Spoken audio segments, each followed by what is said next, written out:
Hello everyone and welcome back to another AFK journey video. In this video I wanted to talk about should you be recruiting for Tasi tomorrow because she'll be arriving to raid up recruitment on the global server.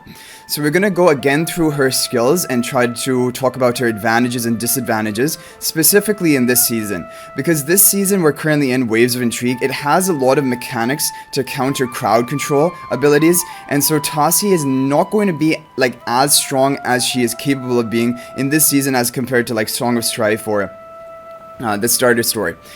But we're going to talk about it all. So Tasi is an S level or wilder faction mage with a range of 4, and here is her character model. And we'll begin with her ultimate ability. So her ultimate ability is really her defining skill. It will put all enemies to sleep or hypnotized in a dream that will last for 3.5 seconds. Without any magic charm bonuses, 3.5 seconds is all you will get for this.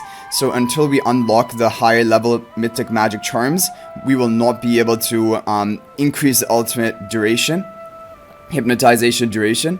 And also in regular arena, all you will be able to get is up to 3.5 seconds of hypnotization with this. However, more than likely she will have V+, basically the mythic plus level magic charms, which will allow her to gain ultimate power. Up to 5 ultimate power is usually how it is in this season, and so this can go potentially up to 6-second hypnotization of all enemies in seasonal content. And the damage on this is also pretty high. Every second that they are in the dream state, they are going to take 110% attack damage plus up to potentially 60% more if you have 5 ultimate power.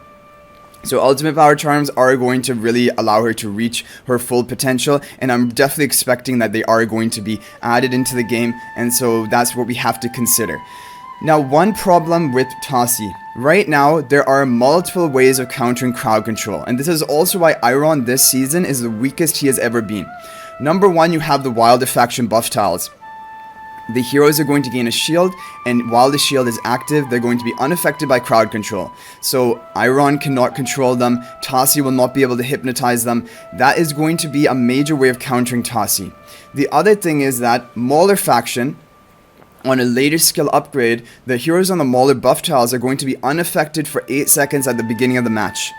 So this may not actually come into play for Tasi because Tasi will have to charge up her energy to begin even casting her hypnotization ultimate.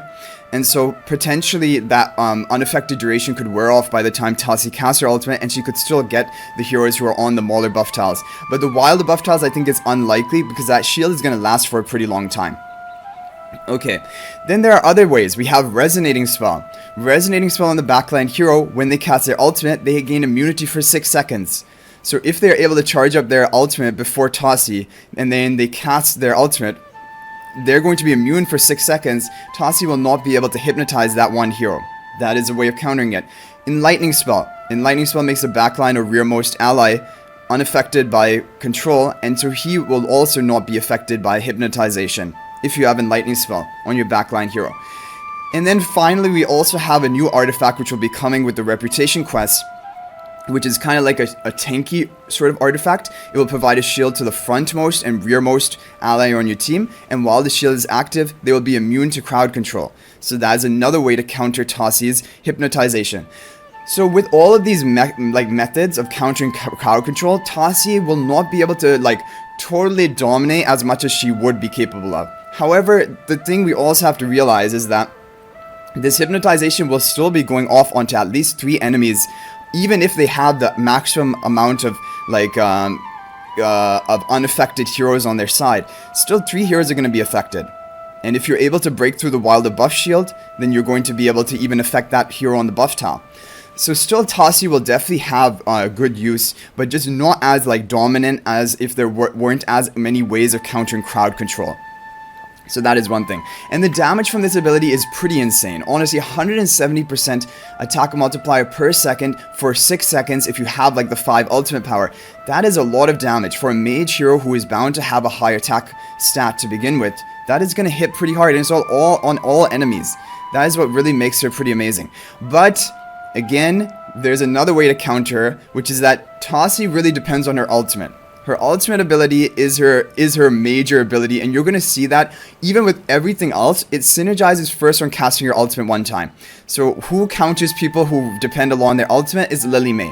So if the opponent has a Lily May and they manage to interrupt your Eternal Dreamscape on Tasi, not only is she going to deny you the hypnotization, but she denies you a lot of the potential of Tasi's kit, and we're going to see that. So looking at her first skill, Dream Dance, 6-second cooldown, it will consume 10% of her current health, dealing 110% plus whatever skill power you have of that consumed HP amount to adjacent enemies, stunning them for 0.5 seconds.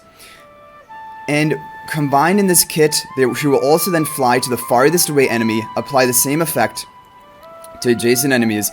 However, the second hit on the same enemy will only deal 50% of the original damage. So basically, you're going to get 2 stuns for 0.5 seconds each onto adjacent enemies who are like across the map, and the damage is going to be based on the amount of her own current health which she is consuming. Now, what I've seen from the stat distribution of most heroes in this game, especially mage or damage dealer heroes, 10% of their maximum health is usually around equal to their attack stat. So if she's at full health and she casts this ability, basically you can assume that this is going to be like an attack multiplier of 110% attack multiplier onto those heroes.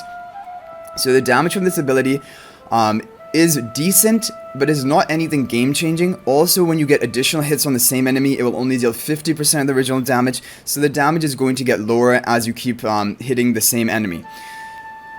You have a 0.5 second stun, which, I mean, that is not really impactful enough, to be honest. It's just kind of like a mini interruption, rather than actually a major lockdown or crowd control.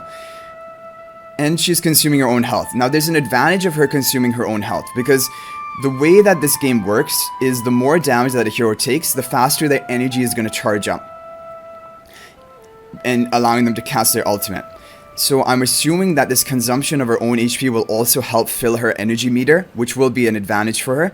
And the thing is, she has ways of protecting herself without, so even consuming her own HP is not actually going to be necessarily a drawback. So when we look at the skill upgrades, it goes up to 140% multiplier, and if you can get up to 5 skill power, which is like the maximum this season, it would be another 50% on top of that. Okay, so Fluttering Dream, this is her ability which will make her really strong for both PvP and AFK stages, but especially for PvP. I think really right now in the meta, it's really essential that a support hero, or basically any sort of squishy hero, either damage or support, has some way of becoming untargetable or invincible. And so Tasi has that. So it is going to be very difficult to remove Tasi from the battlefield. She enters her dream realm and transforms into a butterfly upon losing 50% health of HP. So even when the heroes try to burst through her, once she breaks 50% of her HP amount, she is going to become invincible and recover HP at this kind of rapid rate, 120% of her attack HP per second, and she'll also be dealing damage to adjacent enemies, and this effect will last for 3 seconds. And then she can re-trigger this ability. It can be cast up to 2 times in battle, and we'll see later on there's actually ways of even increasing the number of invincibility procs she can get. So this is going to be her way of surviving, and this is really important. Like in the meta right now, this is why Lily May is strong. If Lily May were not untargetable during her Rainstorm Ballet, Lily May would not be nearly as dominant as she is right now. The heroes which are dominant in PvP, Doran, Damien, Lily May, the heroes which basically are so difficult to remove from the battlefield. Doran can have up to 3 lives, Damien keeps respawning himself, Lily May becomes untargetable and has major damage threat. Tasi is very similar to Lily May, honestly. The only, the difference is that Tasi is more about the crowd control and damage. Lily May is just about raw damage and also denying ultimates, which can also be considered some sort of controlling type ability, right? So this invincibility is so important for a kit. If she did not have this ability, honestly, I would not be as big of a fan of Tasi, because this is really, you're going to see in PvP content, this is what is going to make her strong, and really annoying and difficult to deal with. Like, the only thing I can think of, if you have a Scarlita who can just combo her before she procs invincibility, but that's even going to be difficult. This is going to give Tasi enough time to cycle her ultimates, and it's very scary. Honestly, this ability is what makes her going to be a top option in PvP And AFK stages is going to help you a lot as well, because when you're pushing at a high level deficit, you can easily take enough damage to proc this ability, and that is going to give her more survival chances and better like chances of clearing AFK stages. So then you have some upgrades to the damage per second to adjacent enemies, but this damage is not going to be too important. It's mainly about the invincibility that is proccing here. Okay, so her hero focus is going to give her attack and bonus attack while the dream lasts. So I finally figured out, I think this means that in Eternal Dreamscape, which is her ultimate ability, when she casts this, she summons a dream that will last for 3.5 at base or up to potentially 6 seconds if you have maximum ultimate power on her. And so this will be the duration of the dream. So during that duration, she will gain the bonus attack, but for the entire battle, she will gain the 15% at level 3, 15% bonus attack. So this is going to increase the damage output of Tasi, which is useful because Tasi is not only a crowd controller, she also has major damage. Unlike Iron is mainly a controller. His damage output is kind of negligible. Tasi, with her Eternal Dreamscape, this is major damage. Like, especially with the ultimate power, up to 170% attack damage per second to all enemies for 6 seconds potentially. That is major power for a hero which is a crowd controller. And no doubt she's going to have a very high attack stat because she is an S level mage. Okay, now her Mythic Plus ability. Now the Mythic Plus we have to really try to understand because it's kind of confusing how the haste is going to play into all of this. Because when we look at all of her skills, none of her skill has a cooldown except for her Dream Dance, 6-second cooldown. Now when she has her Mythic Plus activated and she's gaining all of these buffs, she is not actually going to even have a cooldown on the Dream Dance. Every one of her skills is going to have a 0-second cooldown. So then what is the value of haste, right? So that's something we have to talk about. Okay, so Shimmering Dust. After casting Eternal Dreamscape, Tasi gains 70 haste and reduces damage taken by 90% for 5 seconds. During this time, Dream Dance has no cooldown, no longer consumes her HP, damage dealt will count as if she consumed 10% of her current HP, and she will prioritize targeting the furthest hypnotized enemy. Okay, so the damage reduction of 90%, it seems so amazing. However, if all the enemies are asleep, already hypnotized, and it lasts for like 6 seconds if you have the maximum ultimate power, this damage reduction will not even matter because they're all going to be hypnotized anyway. Now this is going to be important for the enemies who have the wilder buff tiles, have the mauler buff tiles unaffected, have these artifacts, resonating spell, the new artifact which is coming out to make them unaffected. This damage reduction is going to be very useful against those heroes because then they're going to hardly deal any damage to Tasi if they choose to target her. Also, Dream Dance has no cooldown. She'll be able to keep dashing across the map to furthest away enemy, then furthest away enemy, stunning for 0.5 seconds. And because she can keep cycling it, now the crowd control is going to be pretty crazy. If it's on a 6-second cooldown like the base that we had, then it's not going to be so insane 0.5 second stun every 6 seconds, or maybe a little bit faster than that if you have some haste. But if she can just dart back and forth, repeatedly stunning everything, then that is going to be major crowd control as well. But in order for this to activate, as you can see, she will have to cast Eternal Dreamscape. So if Lily May can interrupt her and prevent her from casting Eternal Dreamscape, that is going to counter her because then she will not gain any of these bonuses from her Mythic Plus. Now she gains 70 haste. Haste has two effects. 70 haste equals 70% bonus attack speed, and it equals 70% faster skill casting. But all of her skills will have a 0 cooldown. Like her Fluttering Dream, which is her invincibility proc, has no cooldown. It just has a number of uses. And a Dream Dance on this, when you activate this, is going to have a 0-second no cooldown either. So then what is the point of haste? So it's just about the faster attack speed. The faster attack speed will allow her to fill her energy meter faster, and that will allow her to cycle and cast her Eternal Dreamscape faster. And this is why her Mythic Plus ability, even upgraded to plus 15, level 4, 130 haste after casting Eternal Dreamscape, this is going to be important even for AFK stages because 130% bonus attack speed is going to charge her ultimate, like through energy gain, through every hit she has, faster than if she has none of this haste, right? If she didn't have her Mythic Plus ability. Also, you gain, most importantly, plus 10 exclusive recruitment for her damage, 40 extra penetration when dealing damage to hypnotize enemies with Dream Dance. Now, the problem with this is that the enemies have to be hypnotized, so Dream Dance on its own does not hypnotize enemies. it will just stun them. So if they hypnotize from her ultimate ability, which is probably what is going to happen because the Mythic Plus will trigger after casting Eternal Dreamscape, so most of the enemies will be hypnotized, then her Dream Dance, which has a 0 cooldown, will have 40 extra penetration, ramping up the damage onto the enemies who are hypnotized.